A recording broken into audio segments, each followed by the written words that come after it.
Hello friends, welcome back to my channel.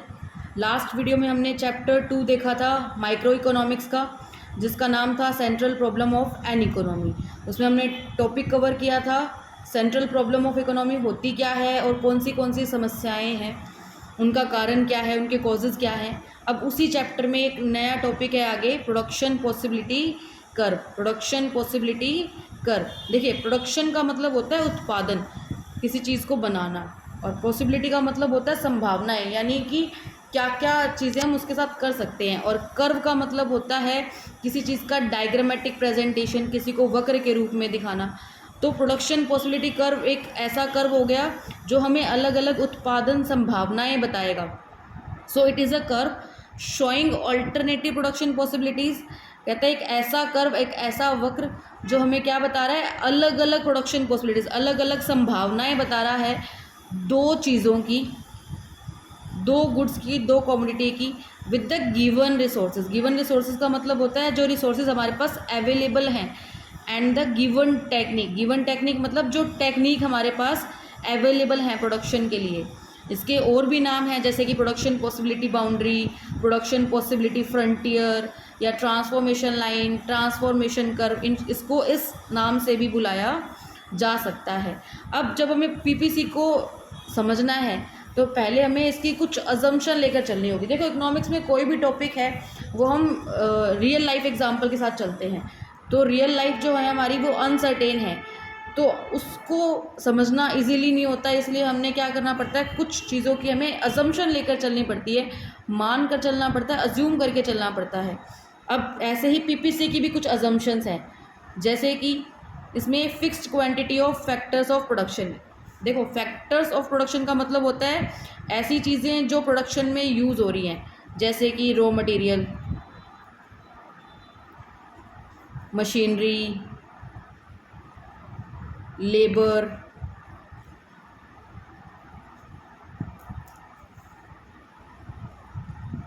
Capital, ये सब होते हैं फैक्टर्स ऑफ प्रोडक्शन।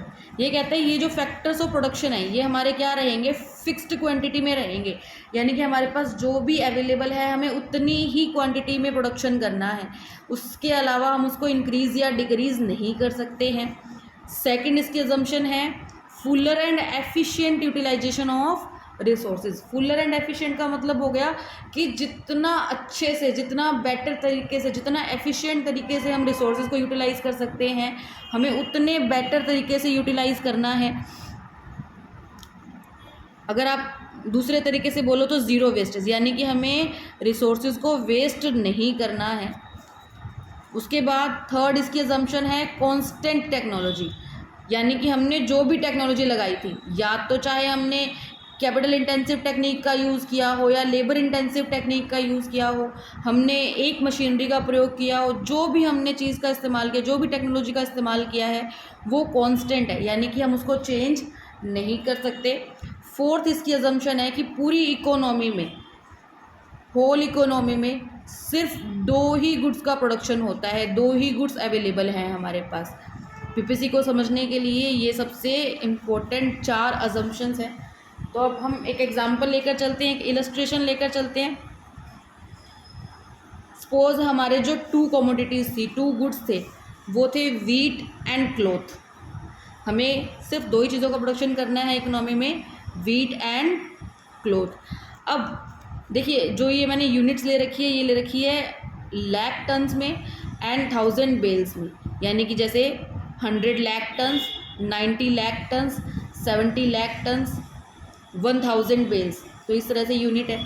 तो अगर हम वीट का 100 लाख टन्स का प्रोडक्शन करते हैं तो हम क्लॉथ का प्रोडक्शन कितना कर पाएंगे, 0। इसी तरह से अगर हमें क्लॉथ का प्रोडक्शन भी करना है और वीट का भी करना है तो हमें वीट का प्रोडक्शन 10 यूनिट कम करना होगा, हमें वीट का प्रोडक्शन करना होगा 90 लाख टन्स, तब हम 1000 बेल्स का प्रोडक्शन कर पाएंगे। इसी तरह से जैसे जैसे वीट का प्रोडक्शन हम कम करते जाएंगे, क्लॉथ का प्रोडक्शन बढ़ता जाएगा। ये डिफरेंट कॉम्बिनेशंस हैं, इनको मैंने नाम दिया है ABCDE, ये कॉम्बिनेशंस हैं। हमें ये ध्यान रखना है कि इनमें से हम कोई भी कॉम्बिनेशन अडॉप्ट कर लें, इसमें हमारी सेम फैक्टर्स के यूज़ हुए हैं, सेम टेक्नोलॉजी का यूज़ हुआ है, फुलर यूटिलाइजेशन हुआ है रिसोर्सेज का, और जो भी प्रोड्यूसर है उनको इस हर एक के ऊपर इक्वल लेवल ऑफ सेटिस्फेक्शन मिलेगा, इक्वल लेवल ऑफ सेटिस्फेक्शन मिलेगा। आगे देखिए, ये है हमारा प्रोडक्शन पॉसिबिलिटी कर्व, जो मैंने टेबल बनाई थी। अगर हम उसी को डायग्रामेटिकली प्रेजेंट करेंगे तो ये कुछ इस तरह से कर्व बनेगा, और जो हमारे कॉम्बिनेशन थे वो कुछ इस तरह से पॉइंट आएंगे ABCDE। इसमें मैंने क्लोथ्स को नीचे लिया है और वीट को वाई एक्सिस पर लिया है, क्लोथ को एक्स एक्सिस पर लिया है, वीट को वाई एक्सिस पर लिया है। अब देखिए, अगर हम इस लाइन के ऊपर कहीं पर भी है तो इसका मतलब क्या है, हमने रिसोर्सेज का फुलर यूटिलाइजेशन किया है, ज़ीरो वेस्टेज की है, किसी भी तरह का कोई भी नुकसान नहीं है, कोई फैक्टर चेंज नहीं किया, टेक्नोलॉजी गिवन जो हमारे पास थी हमने उसी का इस्तेमाल किया है। और जो अगर हम इसके अंदर कोई पॉइंट की बात करते हैं, जैसे कि ये पॉइंट है, सपोज इसको हमने ई नाम दे दिया, अगर हम इस पॉइंट पर कहीं स्टैंड करते हैं तो इसको हम बोलेंगे इनएफिशिएंट, यानी कि जो हमारे पास रिसोर्सेज से हमने उसका ठीक तरह से इस्तेमाल नहीं किया है, या तो उनमें से कुछ अनएम्प्लॉयड रह गए हैं, यूज़ नहीं हो पाए हैं, या हमने वेस्ट किया है उनको। और इसके बाहर कोई भी पॉइंट है, सपोज हम नाम दे सकते हैं F और G या H, ये जो तीनों पॉइंट्स हैं, ये हमारे जो पॉइंट्स हैं ये रहेंगे अनअटेनेबल, अनअटेनेबल यानी कि ऐसे पॉइंट्स जिनको हम अचीव नहीं कर सकते। जो हमारे पास गिवन रिसोर्सेज है उनसे हम इन पॉइंट्स के ऊपर नहीं आ सकते। अब पीपीसी की कुछ प्रॉपर्टीज़ हैं, कुछ फीचर्स हैं, विशेषताएं हैं, जो क्या हैं। सबसे पहला फीचर है PPC curve slopes downward. PPC curve हमेशा नीचे की तरफ जाएगा, from left to right, from left to right. PPC curve हमेशा नीचे की तरफ जाता है, फ्रॉम लेफ़्ट टू राइट। किस कारण से जाता है? इस कारण से जाता है क्योंकि हमने क्या किया है, जितने भी साधन हैं उनका पूर्ण रूप से इस्तेमाल किया है, और जितना भी मैंने कोई भी पॉइंट अगर मैंने उठाया है, कोई भी कॉम्बिनेशन उठाया है, तो मैं उतना ही प्रोडक्शन कर सकती हूँ। मैं दोनों चीज़ों का एक साथ प्रोडक्शन नहीं बढ़ा सकती। अगर मुझे एक चीज़ का प्रोडक्शन करना है ज़्यादा और एक का कम करना है, तभी मैं पीपीसी पर आ पाऊँगी। जैसे फॉर एग्ज़ाम्पल मान लो, जो हमने पीछे वाला एग्जाम्पल लिया था कि अगर मुझे वीट का प्रोडक्शन करना है तो मुझे क्लोथ का प्रोडक्शन कम करना पड़ेगा, और अगर क्लोथ का प्रोडक्शन करना है तो वीट का प्रोडक्शन कम करना पड़ेगा। जब भी कोई चीज़, अच्छा एक टॉपिक से हटके कोई चीज़ बताती हूँ आपको। मान लो कोई ऐसी चीज़ है जो कि लेफ़्ट से राइट की तरफ नीचे की ओर जा रही है, लेफ़्ट से राइट की ओर नीचे की तरफ जा रही है, तो इसका मतलब होता है उनका नेगेटिव रिलेशन है। या अगर हम उल्टा बोले तो जिन दो चीज़ों के बीच में नेगेटिव रिलेशन होगा, अगर हम उसको डायग्रामेटिकली प्रेजेंट करेंगे, कर्व की फॉर्म में प्रेजेंट करेंगे, तो वो हमेशा नीचे की तरफ आएगा। जैसे फॉर एग्ज़ाम्पल, अगर मैं कहती हूँ कि किसी चीज़ का प्राइस बढ़ता है तो उसकी डिमांड कम होती है, तो इन दोनों के बीच में नेगेटिव रिलेशन है, यानी कि एक चीज़ बढ़ रही है और दूसरी कम हो रही है, तो इसका कर्व भी नीचे की तरफ जाएगा। और जिन चीज़ों के बीच में पॉजिटिव रिलेशन होता है, जिन चीज़ों के बीच में पॉजिटिव रिलेशन होता है, उसका कर्व हमेशा ऊपर की तरफ जाएगा। पॉजिटिव मीन्स अगर प्राइस बढ़ रहा है तो सप्लाई भी बढ़ रही है, यानी कि एक चीज़ अगर इंक्रीज़ हो रही है और दूसरी चीज़ भी उसके साथ में इंक्रीज़ हो रही है, तो उसका कर्व हमेशा अपवर्ड होता है, नीचे से ऊपर की तरफ जाता है। अब पीपीसी में देखो, अगर हम वीट का प्रोडक्शन बढ़ा रहे हैं तो हमें क्लोथ का प्रोडक्शन कम करना पड़ रहा है, इस वजह से ये नीचे की तरफ आई है, ऊपर से नीचे की तरफ आई है। आगे देखो, इसका सेकंड पॉइंट है production possibility curve is concave to the point of origin. Production possibility curve is concave to the point of origin. देखो ये कनकेव होता है, जैसे मान लो ये आपका डायग्राम है, ये कनकेव होता है, सॉरी ये कनकेव होता है और ये कन्वेक्स होता है। तो पीपीसी हमारा कनकेव टू ओरिजिन है, उसको फेस कर रहा है, तो ये क्या है, कनकेव टू ओरिजिन है। किस कारण से है? Because the law of increasing opportunity cost, because the law of increasing opportunity cost. जैसे मैंने अभी आपको बताया कि जब एक चीज़ बढ़ती है और दूसरी गिरती है, तो उसकी वजह से क्या होता है, इन दोनों के बीच में नेगेटिव रिलेशन बनता है और वो नीचे की तरफ आती है। उस चीज़ को क्या बोला जाता है, अपॉर्चुनिटी कॉस्ट। चलो अपॉर्चुनिटी कॉस्ट को डिटेल में समझते हैं। अपॉर्चुनिटी कॉस्ट को अगर हम डिफाइन करें तो उसको बोलते हैं नेक्स्ट बेस्ट ऑल्टरनेटिव। यानी कि अगर हम ये नहीं कर रहे होते तो इसकी बजाय क्या कर रहे होते। जैसे फॉर एग्जांपल सपोज आपके पास 100 रुपीज़ हैं, आपके पास 100 रुपीज़ हैं। इस 100 रुपीज़ में या तो आप क्रिकेट बॉल परचेज कर सकते हो या फिर अपनी स्टेशनरी आइटम परचेज कर सकते हो।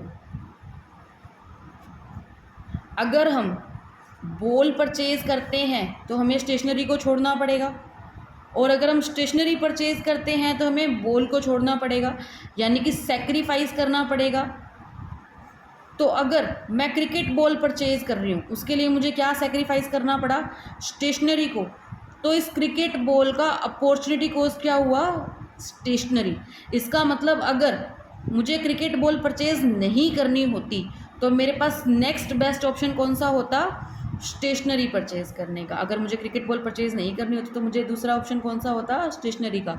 तो क्रिकेट बॉल के लिए अपॉर्चुनिटी कॉस्ट क्या हो गया, स्टेशनरी। या कोई और एग्जांपल ले सकते हैं हम, जैसे कि मान लो आपके पास 20 रुपीज़ हैं, आप इस 20 रुपीज़ में आइसक्रीम परचेज कर सकते हैं, आइसक्रीम खा सकते हैं।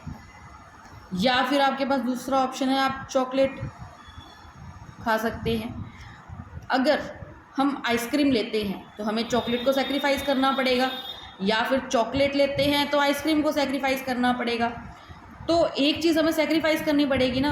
अगर मान लो हमारे पास सिर्फ ऑप्शन एक ही होता, जैसे कि सपोज आइसक्रीम ही परचेज़ करनी है, फिर तो इसका कोई दूसरा ऑप्शन होता ही नहीं। अब मेरे पास दो ऑप्शन है, अगर मुझे आइसक्रीम परचेज़ नहीं करनी तो मैं कहाँ जा सकती हूँ, चॉकलेट। तो आइसक्रीम का opportunity cost next best alternative कौन सा हो गया, चॉकलेट। तो यही क्या होता है, अपॉर्चुनिटी कॉस्ट होता है। अब देखो मैंने कहा था कि जो पीपीसी है वो क्या होता है, PPC is concave to the point of origin. किस कारण से होता है, law of increasing opportunity cost, law of increasing opportunity cost. अब देखो जो हमने टेबल उठाई थी लास्ट टाइम,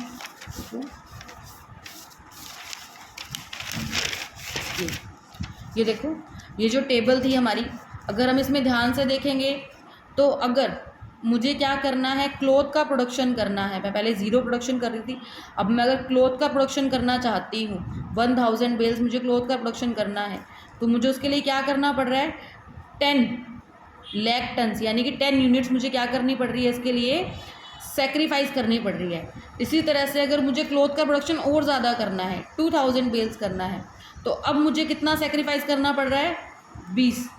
90 में से 70 माइनस करेंगे, 20 यूनिट सेक्रीफाइस करनी पड़ रही है। इसी तरह से अगर मैं सेकंड पे हूँ और मुझे 3000 बेल्स प्रोडक्शन करना है, तो अब मुझे और ज़्यादा क्या करना पड़ेगा, सेक्रीफाइस करना पड़ेगा 30 यूनिट्स।